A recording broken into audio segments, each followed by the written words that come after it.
What's going on YouTube? My name is Mr. Crippled, and today I'm going to be bringing you my Cerberus review and God Guide. Now, before we get into the video, don't forget to like, comment, and subscribe. And if you'd like to keep up with any future content, I will be leaving a link to my Discord and my Twitch in the description below.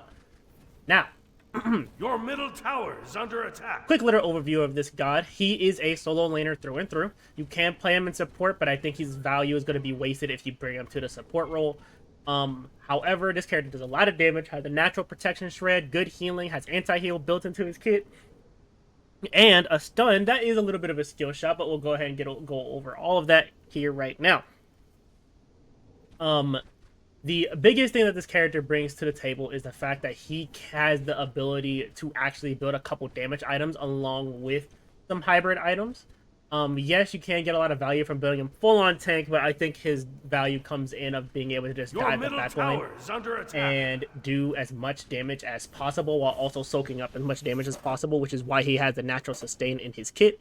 But let's go ahead and go over the first thing first is the leveling path. Now, at level 1, for me personally, I always go to 2. Wide area of effect, can hit the entire wave, does the most damage out the gate, and it does have a protection shred, which is really nice.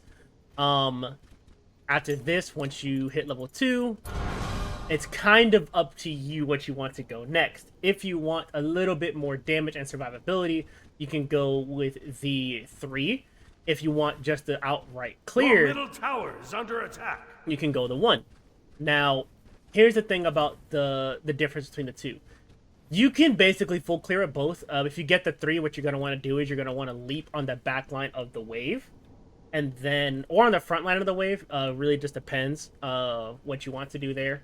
I recommend going on the front part of the wave because it's going to take the longest to kill, and hitting this with hitting that part of the wave with 2 abilities is going to just help you out clear the other person. Plus, it does give you the most amount of sustain, and on top of that, your 2 is already going to be dang near full clearing the back line of the wave anyway. So under attack. Anything to kind of help you with that clear overall.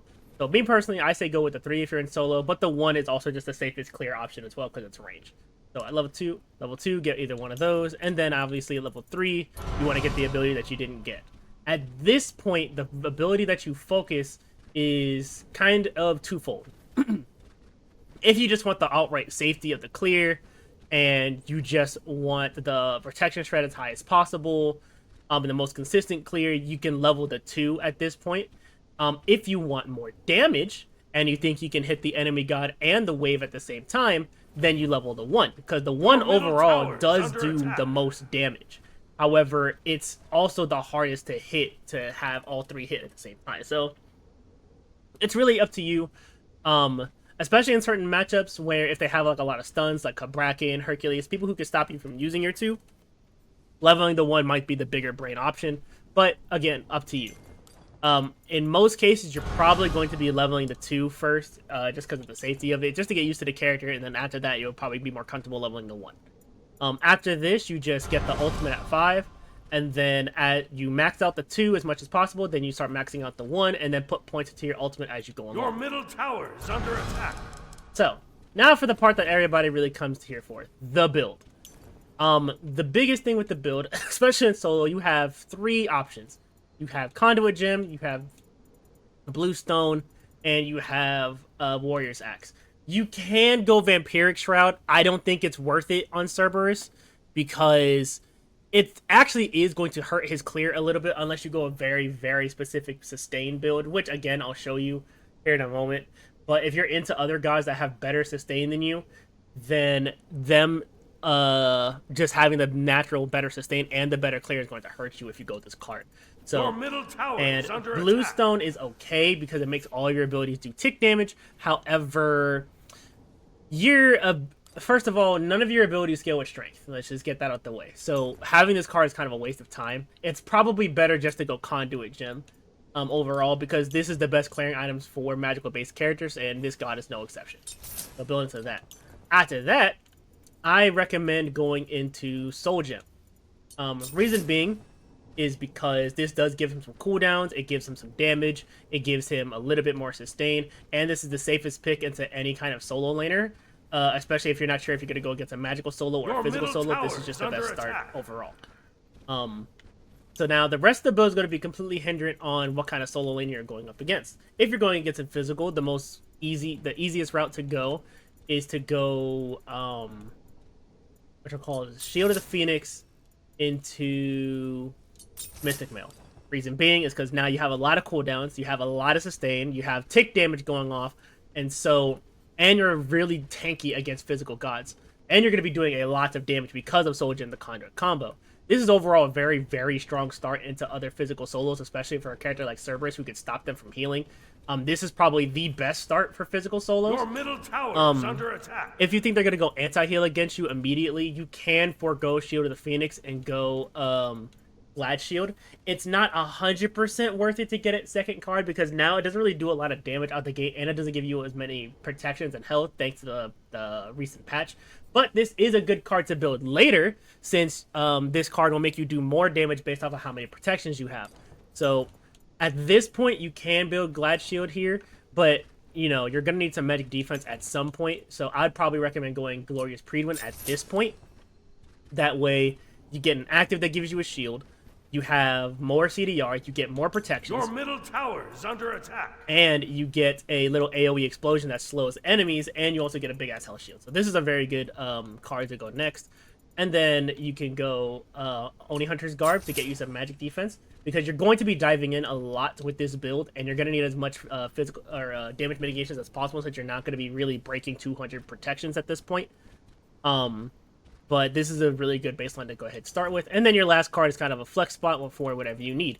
If you feel like you're getting CC too much, you can go ahead and get Mad Guy's Cloak. If you want to dive and be a more obnoxious diver, you can go Mantle of Discord, and this does give you more CDR and protections of each, so this is also really nice.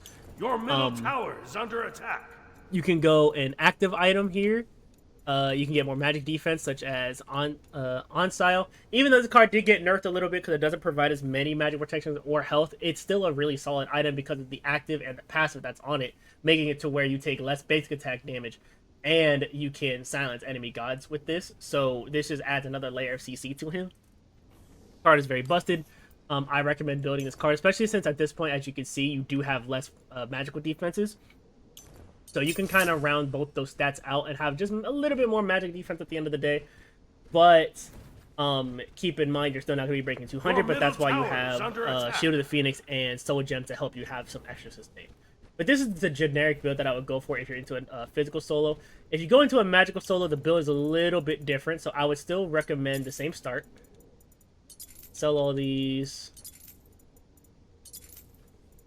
I would still recommend the same start.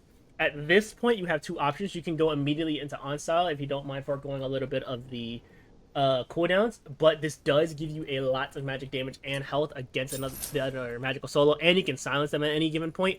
Again, this is kind of situational, but it's up to you. You can, I guess, also go Genji's Guard here. I'm not a big believer in Genji's Guard. It does help with cycling through your CDR, but it's once every 30 seconds, and it only reduces your cooldowns by 3, which is kind of crazy, but I don't think it's all that worth it because it's just not. It gives you mana and protections. If it had health on it instead of mana, then I could recommend building this card second instead of on style, because then you'll actually be tanky with this card, so you can forgive not having a little bit of power, but that's here and there. Second card, you could also go Voidstone. This does give you power, does give you health, and it gives you protections, and it also shreds the magical protections of somebody that's near you by 10%. If you pair this with his 2, right? If you pair this with this 2, they'll also get more of their magical protection shredded. So that's a really good start for him. That way he can do as much damage as possible and have a lot of sustain. If you do go Voidstone, I recommend leveling the 1 instead of the 2. Because the protection shred is already going to be nice with another 10% on top of it, so the 1 hitting right afterwards is going to hit like a truck. So just keep that in mind. But if you're going to go into a magical solo, this is basically the start that I would recommend doing. Again, you're not going to have a lot of CDR. If you don't want to go Voidstone, then the other obvious pick is, again, your middle tower is under attack. Glorious Predwin. This does give you CDR. It gives you both protections. And a nice little 12 cooldown rate. So this is a nice little start that you can go to any magical solo. And then after this, you do want to get some physical defenses on. So you can go Glad Shield here. You can go Ruinous Ankh. You can go Stampede if you really want to. Or you can go Shield of the Phoenix to get a little bit of extra sustain. But at this point in the build, they probably already have anti-heal against you. So Shield of Phoenix this late might not be worth it. So all in all, the best next pick is probably just going to be Glad Shield, just to be 100% honest with you, because it does give you CDR. By this point, you'll have a lot of extra protection, so this is going to help you hit a lot harder. Your last two cards are going to be completely up to you. You can go up to a little bit more CDR. Again, I always recommend Mandala Discord on a solo laner because your job is to dive. So, especially with a character like Cerberus, so I think this would be really nice. You can go... Again, you can go Ruinous Ankh here. I recommend it in this build. The other build, Ruinous Ankh, is kind of a flex spot. This build, you're probably going to need it the most because usually magical solos have some type of sustain. And with other magical solos, they usually pair with a healer. So usually this is where I would build Ruinous Ankh or build it early, depending on the matchup. Again, completely up to you. Builds are really matchup dependent, so it's going to be very flexible at the end of the day. So at this point, you'll have 167 physical, 176 magical. So your last card can be a damage item if you really want it, but you're not super tanky, so keep that in mind. Again, this is probably the best build that you're going to get because Glad Shield is going to make you do more damage with the more protections you have. So now that you're breaking almost 200 with each, you're going to be hitting a lot harder. So this is the build that I recommend for Magical Soul. The last thing I do want to mention as far as how the character works, if you watch my previous video, I said something that was a little bit inaccurate of how the 2 worked. I thought it would last longer, but how it works is that once you use your 3 on your, which is your leap, and then you kill the clones with the 2, the last couple seconds of the 2 are going to hit exponentially harder. So what you want to do is for your engagement, you want to do this, breathe, get an auto in, and then try to stun them if you can. You can also do something like... You can also do something like this. Just to kind of get the stun off a little bit early. But you want to cycle through your CDR as much as possible.